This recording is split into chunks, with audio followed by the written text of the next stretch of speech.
We're here at the Web Summit here with Jacob, one of the superstars in the making of music.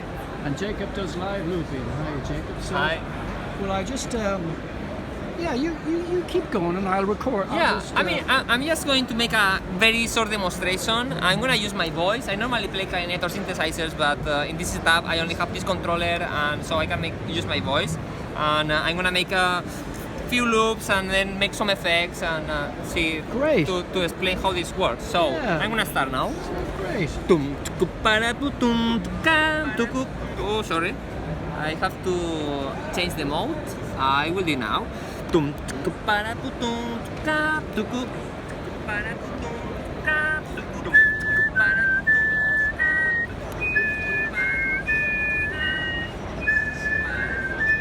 now I'm gonna make a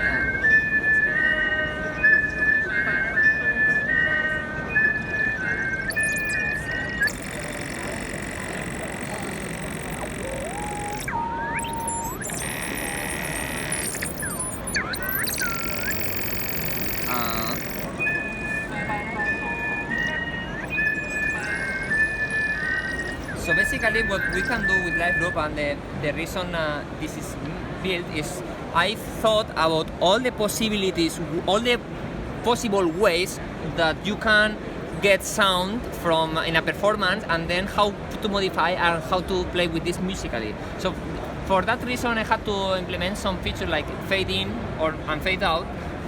So now I'm fading in a loop, it stays 3 seconds, and I can fade it out the same, it disappears. And there is a lot of other reasons, like the way it's synchronized. I wanted to break the idea of the 4/4 looping. So I made this mode is called beat quantize, that quantize the loop with the beat. Normally loops are quantized to the loop or to the bar. But what if I want to make a loop that is 5/4 and another loop that is 3/4? How to maintain that synchronized? So this is the way for LiveLoop. So I'm gonna do this demonstration. Like I'm gonna make one, it's gonna be 5, one is gonna be 3, and another one is gonna be 7. It's gonna be automatized actually. If you put it in 0, you decide in the spot. But now I'm gonna do it automatized because I believe for the machine should help you performing. So for that I'm gonna need the metronome.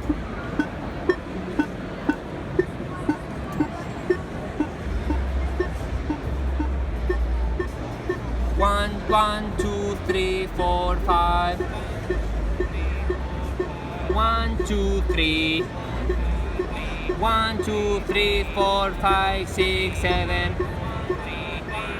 So these are 3 loops. They are completely different lengths, but they are synchronized in time. So this creates polyrhythms. I just made a very simple counting. It sounds so real. Yeah. It sounds natural. Yeah. Okay. Yeah. I guess I want to be organic in the music making, in the live spot, and this is what how I believe and how I see music. And so, really, you could spend a good time just figuring out the best variations, really, couldn't you? I mean, the choices are quite infinite. Yeah, this is a tool for composers, basically. I'm giving lectures at the Conservatory of Amsterdam to composers and explaining how different ways you can make music or compose music. I use this. This is not only for live performance. I use this for practicing music. I use this for putting ideas fast. I can come with a bass line immediately and then come up with a melody and in seconds I see if it works or not. It's a marvelous teaching tool as well for teaching, isn't it? It's for school or for testing everything. Since I play this, my timing improves so much. There is not a rhythm teacher that can improve me more than I did by only working on this. Well, there's a lot of Irish people who would be interested in this because our sense of timing is terrible in Ireland. And even the guys in U2, The Edge, and Adam Clayton and Bono, they need lots of help to get the time. I know that. I'm very interested into times, and I'm now studying like Indian music, because Indian music is the more like South Indian music is the most in the music theory, they have developed so much timing. They do a lot of polyrhythms. I'm very interested in that. It's quite intricate. Yeah, I mean, you mightn't come back from that. I mean, George Harrison went down that way. Yeah, I mean, all the big musicians went there. Even John Coltrane also. I mean, I come from jazz, so George Harrison also from the Beatles. Beatles spent time in India, you know. I believe Indian music has something very powerful to bring into the Western music. So I'm studying this and I'm putting all this information in this looper. For example, in Indian music, they do a lot of drones, right? So I just wanted to make this feature like just to make a drone.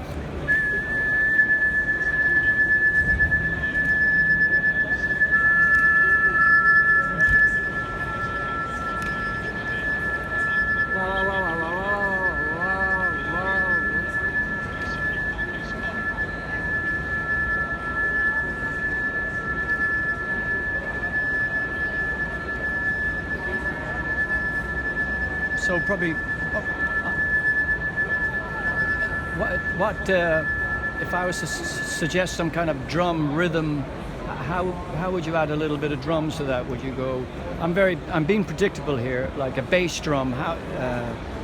Would that be too predictable for what you're predictable doing? I mean, no. A rhythm track on a drone. Where would you start? I would love that. I would start later. I would first do the drum, and then I would fade in the drum. Oh, gotcha. Okay. I would, and actually, it's not released yet, but there is a sequence. Well, it's just that we're playing with time here. Yes. And at some stage, and you're going to like this line. At some stage, time has to show up. Yes. Of course. And most people, the time starts from the first beat. Yeah. And you know the beats per minute and everything. Yeah. With this marvelous new application, time is where you want it to be, isn't it? Yes, actually you control time. And most of the software, most of the hardware, you are a slave of the beat. Yeah. This knows your beat. Actually, you can play something out of BPM, you can play something and it will know the BPM without telling it. It will calculate it. It will, yeah. It will calculate that. So because is BPM your friend, Joseph, or is BPM, beats per minute, is that your friend, or do you keep it at some stage? The BPM will come in. I'm just putting it out. Yeah. there. I mean, because everyone else starts with the basic. Yeah. Basic. I mean, my background is classical music, jazz. I came later to. I love techno. I'm studying. I studied contemporary music, and I am studying Indian music.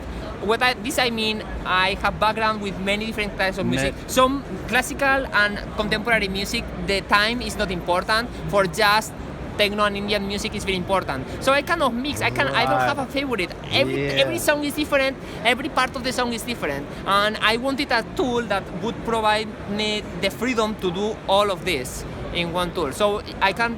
Yeah. Which you have done in this wonderful app. Yes, yeah? and I love that. I love BPMs, to be honest. You know, in a what you say, we need a time situation when it's a drone. Yeah, I love that. And when I'm in an ambient concert and there is no time, I don't like it. I want a beat at some point. We want beat because rhythm is part of our system. Yeah. Our heart is our heart is a beat. Yeah, and we need. I believe we need that. You know, and I love that. So but what I like about this, I'm not trying to butter you up. I like the dimension. It's like a three-dimensional music. It goes deeper into the ear senses. Yeah. The small bit you played there, because it's a shame in one way. When you listen to music, after a while, you do get tired of it. Yeah. Unless it's your real favorite song. But even then, music shouldn't be like that, and it should be able to be addressed and kind of rearranged a little bit. Yeah, I mean, you know, music is difficult. Yeah. Music is hard. I don't know anything harder than music. Music is limitless. And then it depends of how much time the musician has spent learning music to make it interesting or not. Basically, I think this is what you are trying to say. And what I'm trying to do with LiveLoop is to be creative and to empower people with this solution so they can be more creative and they can explore other rhythms. I mean, if you're using other softwares that they don't let you go out of the 4/4, the musicians are not gonna go out of the 4/4. But if I say, look, how simple, I want to make I'm not gonna make a 5/4. I wanna make a 5/4, but the beat is quintuplets. So it's gonna be 1 2 3 4 5 1 2 3 4 5 1 2 3 4 5 1 2 3 4 5 1. Let's experiment with that and create rhythm with that. It can be very interesting. So okay, let me show you something else because we're talking about rhythm. This is LiveLoop. This is how I started. I'm a musician. I play clarinet, saxophone, and I wanted to. I mean, for me, the most natural thing was to record live as a player. I mean, when I introduced myself into electronic music, for me it wasn't synthesizers. For me, the first thing was like, okay, I play clarinet. I want to record my clarinet and do something with that. And then I wanted to play drums and sequences. I'm gonna open the sequencer, which is also developed by me. It's a sequencer for LiveLoop, which is opening now. It's here. Here it is. So this is a sequencer. Normally, sequencers are 16 or 32 step sequencer. I mean, how can you make interesting rhythms with 32 step sequencers? Come on. It's not possible. It's too much repetition, you know? So I built a 256 step sequencer. It's like wearing 4 watches at the same time. Which one? Yeah. It's unnecessary complication. Yeah. So with this sequencer, I can play drums and they're synchronized to my loops. So say I'm gonna open. These are presets of my songs. I'm gonna put, for example, one of my favorite compositions, which is 29/8 time signature. Right. And which is like taketimi. Sorry, we are having some feedback here. 28 times.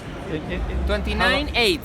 So it's like 3 bars of 7/8 and 1 bar of 4/4. It does like this. Taketimi.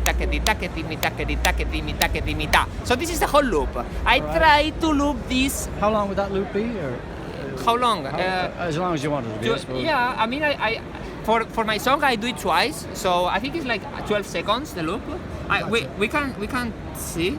I mean, we can. This is the sequencer.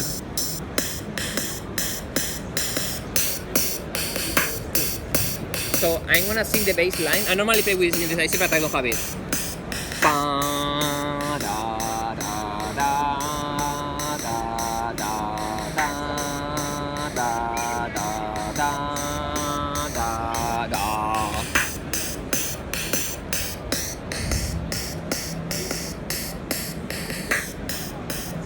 Okay. Let it put more volume. Okay, very low. Sorry, I wasn't recording. That's all right.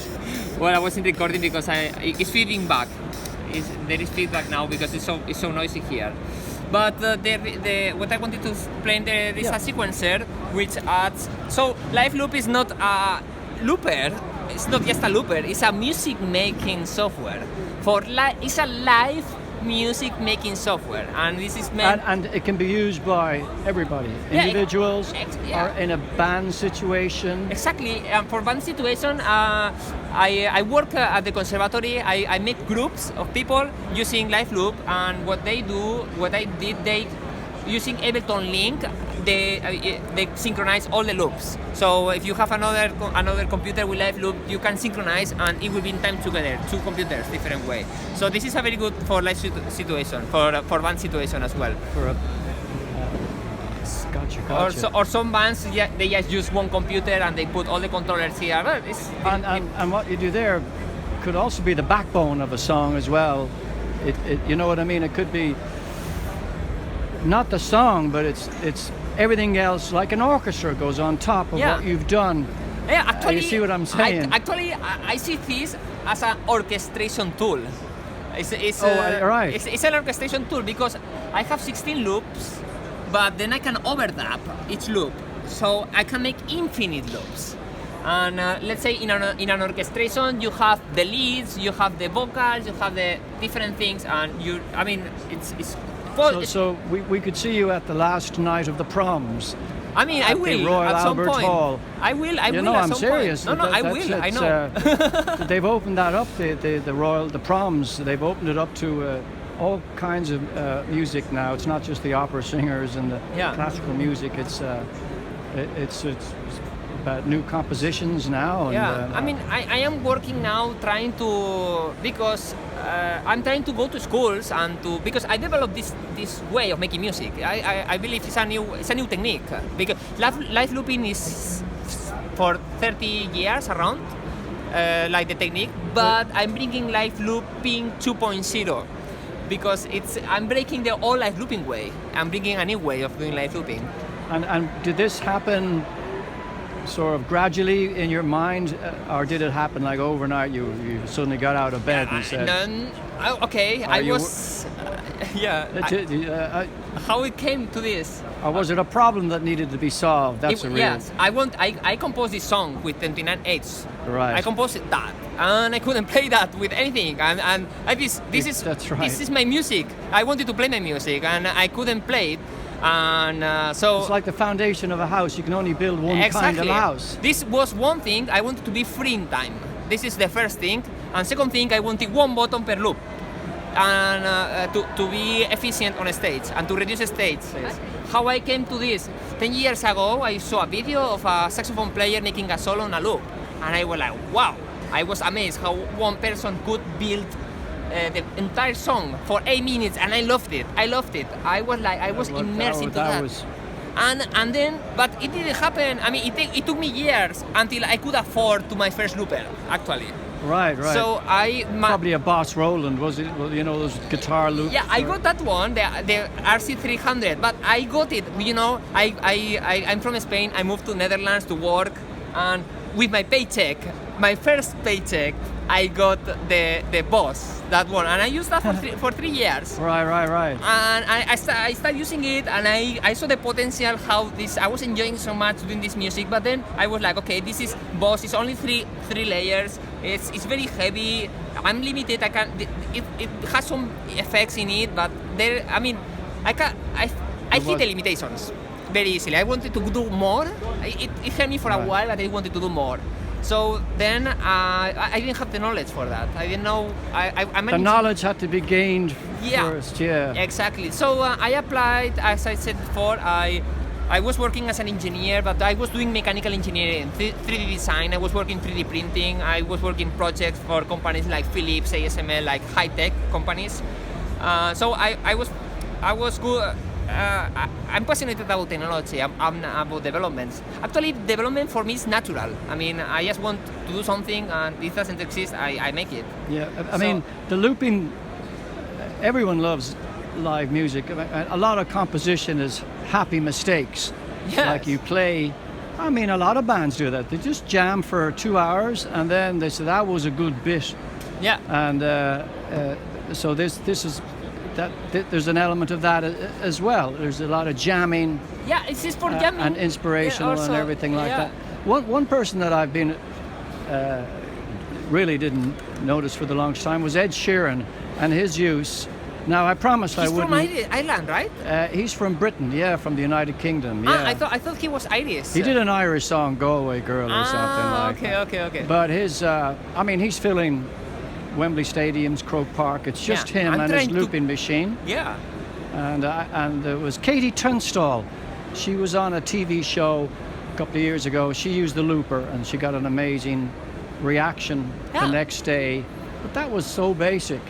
But other than that, of course, the Edge of U2 and Andy Summers of the Police use Echo, the Echoplex, which is a looper. Yeah. The Echoplex and the TCs.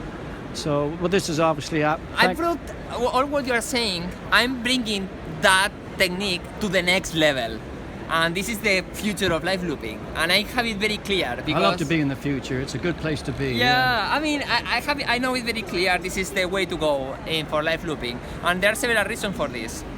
And as you said, everybody likes live music. Also, for economical reasons, I believe it's difficult to meet with bands sometimes to rehearse. A lot of it's if you can get a key, it's cheaper for a venue to hire one person than to hire a band. It's easier. Yeah. So, and there are a lot of musicians that know that and they enjoy doing looping. That really annoyed Duke Ellington and Count Basie and Glenn Miller. They got really annoyed when they got fired and one guy showed up with a set of twin recorders. Yeah, but this is live music making. I mean, it's not like being behind the computer. I mean, I play this is on my side, and then I have the synthesizers, and I play live. Of course, I look at this because this is the brain of the music. What is happening? When you play live, do you make it up live, or is it do you, no? It's live looping. You haven't rehearsed the song. I mean, no, I have songs rehearsed. I have prepared songs because because I'm a composer. I make compositions. You do it right. And I compose songs. And then you play them then at the gig. Yeah, exactly. So but every time is different because I improvise. I mean, I have some cue places in the songs, and there are also my music. I also make visuals, and they are synchronized with the live loop. So. I mean, my songs are composed, but I also improvise. I have the jazz approach of improvising and using the loop to enhance the music and to enhance my improvisation, actually. And these, we had the guitar heroes of the 60s, and now the DJs are the superstars. They're filling in. What do you make of the DJ superstar and the equipment, their method of delivering the music to the crowds? It's really four to the floor. This could be the next thing that they could use to change their modus operandi. You know what I mean? Because it's. So it's a funny question. I talked with some DJs and they say, but we don't loop live, you know? Yeah. A lot of DJs, they are scared. They are not musicians and they don't do that.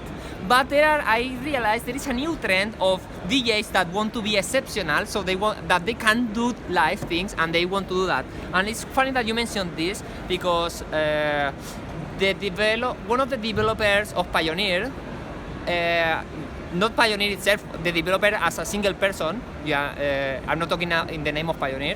One of the developers have seen this and he approached me like, hey, this is very good. I do DJ and I know a lot of people that wants to use this. Now we are now in discussion about about new features. About developing. Actually, the feature that Audio Trigger was, he told me actually to do it. Drew. He said like this is nice because DJs when they do crossfader they want to loop when in the crossfader, and this makes a lot of sense, you know, for making scratches. Yeah. So I just made it for him. I said okay, So you said to them, we can do that and we can do a lot more. I mean, I can do everything. Yeah. I mean, I go do presentation and first thing I do is like, okay, what do you want to do live looping? And they say this, okay, it's possible. It has happened like not many times, few times that one of the features is not there. It took me one night because I cannot sleep if it's not there, the feature. If it's not, and you can, with your skills, your coding skills and everything, you can. Yeah. Well, that's a wonderful talent to have, I have to say. Now we're here at the Web Summit in Lisbon, Portugal. Just wondering, you're here for the summit to get backing? Financial backing, or are you going to sell? I mean, you've developed it. You don't need any. Are you going to sell the product online, or I hate to talk business, but business makes the world go around. Or how would it work? Yeah, I'm already selling. I'm selling subscription. Subscription is 199 euros a year. Right. And the reason I do subscription is because I'm gonna keep developing this. I'm gonna keep developing the sequencer, and this is not just a live looping software. It's a music making software, and I'm gonna make. It's a tool that for live music performance, and everything is gonna need for live music performance is gonna be here. Right. So people can. Who are listening to this video, they'll be able to get this wonderful software and control and everything. Where would they go, Joseph, to get this? You can go to the website liveloop.live. LiveLoop. I can, yeah. Okay. LiveLoop.live. Let me show a card so people don't mistake. Do you, They can go to the website LiveLoop.live. okay. There is a free version as well, a light version, which Okay. will always work. There is a trial version from the pro version for 30 days, Great. and then is the pro version, which will allow me to further develop the software. That seems to be that's what's going to happen. Is that the subscription will be worth it because you're going to keep adding new. Yeah, and I'm not going to use the word bells and whistles, but most journalists use those terrible expressions: more bells and less whistles. No, for me. So that's good. So you're up and running then. You're up and running. You're going. It's now live. Yeah, I'm going, and there is no stop for this. There's no stop. And I'm gonna tell you why there is no stop, because I made this for me, for my music, and even if I don't have clients or I don't have enough clients, I will keep developing because it's for my music. And you think you're amazing? I don't think I am amazing because I've developed this software and I've been for 5 years closed in a room just studying music. And that's keep great. Going. It is amazing. No, well, I think you're amazing. Thank you very much. He's actually, he didn't follow the script there. He said to me before that he said he was amazing, so he's getting all shy of a sudden. Yeah, I mean, but I don't wanna take it like an arrogant way or thinking that I am a person who has my vision. I have worked for that vision non-stop, and I've only worked on my beliefs. So that's why I believe this is a natural, organic product and amazing because this product serves music. It doesn't serve me. It's only for music making. And your plans for the future? Then you're living in the Netherlands. Yes. Will you be going to any more conferences or music conferences or? Yeah, I mean now I'm going as many conferences. As many you can. I mean I've been in Sonar, Barcelona. I've been in ADE. It was like a few weeks ago in Amsterdam Dance event. I present the software. Right. And I'm going to places. I'm discussing to go southwest. Great. I mean I'm getting like. The future's so bright, you got to wear shades. Yes. I mean, I'm fighting for that. Yes, Yeah. I'm fighting for that. It's hard. I want to say that it's hard. It's hard work. It's not easy. It's hard work. A lot of hard work. But It is hard work. Passion, vision, and consistency. Great. This makes everything. Well, thank you so much, and Joseph, and that's it from Joseph and his wonderful application for music composition, and see you next time.